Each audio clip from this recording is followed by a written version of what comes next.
16 मार्च रोजी पिंपरी चिंचवड महापालिका आयुक्तपदाची सूत्रे स्वीकारलेल्या डॉक्टर विजय सूर्यवंशी यांनी महिना होत नाही तोच आपल्या तडफदार व बेधडक कार्यशैलीची चुणूक प्रशासनाला व सत्ताधारी भाजपला आता दाखवून दिली आहे।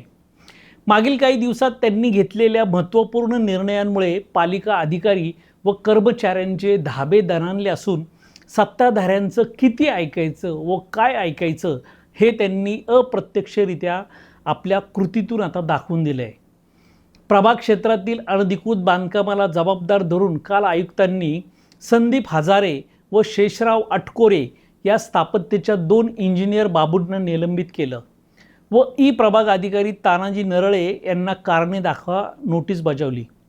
आयुक्त सूर्यवंशी यांचा दुसरा धाडसी व महत्त्वाचा निर्णय म्हणजे भामा आसखेड पाणी योजनेच्या रखडलेल्या कामासंदर्भात 3 वेळा मुदतवाढ देऊनही काम अपूर्ण ठेवलेल्या ठेकेदाराला भाजपच्या पदाधिकाऱ्यांनी श्रावण हर्डीकर हे आयुक्त असताना त्या ठेकेदाराचं काम काढायला लावलं होतं।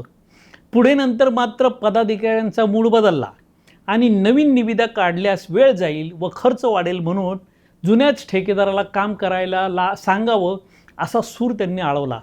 हे प्रकरण मात्र आयुक्त सूर्यवंशी यांनी सारासार विचार करून हाताळत जुन्या ठेकेदाराची हकालपट्टी करत नव्याने निविदा काढण्याचा निर्णय घेतला व निविदा काढली देखील।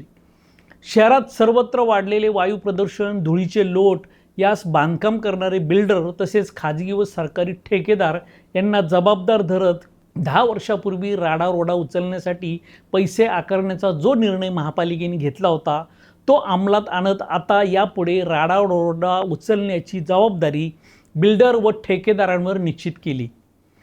चौथा निर्णय म्हणजे बोगस उपसूचना सादर करून 52 कोटींच्या बिलांच्या विषयासंदर्भात कॅफो प्रवीण जैन यांच्यावर स्थायी समिती अध्यक्षांनी सांगितलं म्हणून एकतर्फी कारवाई न करता चौकशी समिती नेमून या प्रकरणाच्या मुळाशी जाण्याचा निर्णय आयुक्त सूर्यवंशी यांनी घेतला। नदी असो वा नाल्यांमध्ये सांडपाणी सोडणाऱ्या कंपन्यांवर अथवा कुठल्याही व्यक्ती व संस्थेवर लक्ष ठेवा अशी तंबी पर्यावरण विभागाला देऊन त्यांनी त्यांच्या तोंडचं आता पाणी पळवलं आहे। आयुक्त म्हणून सूत्रे स्वीकारल्याच्या दिवशी पत्रकारांशी बोलताना त्यांनी तुम्ही माझे कान व डोळे आहात अशी उपमा दिली होती। त्यानुसार मीडियामध्ये आता जे काही शहराच्या प्रतिमेला बाधक ठरत असल्याचं ते वाचतात व पाहतात त्यानुसार ते धाडसी निर्णय घेत असल्याचं आता दिसून येत आहे। आणखीन घडामोडी जाणून घेण्यासाठी पाहत रहा पिंपरी चिंचवड न्यूज। सोबतच आमच्या फेसबुक आणि इंस्टाग्राम चॅनलला फॉलो करायला विसरू नका। तसेच यूट्यूब चॅनलला सबस्क्राईब करायला विसरू नका।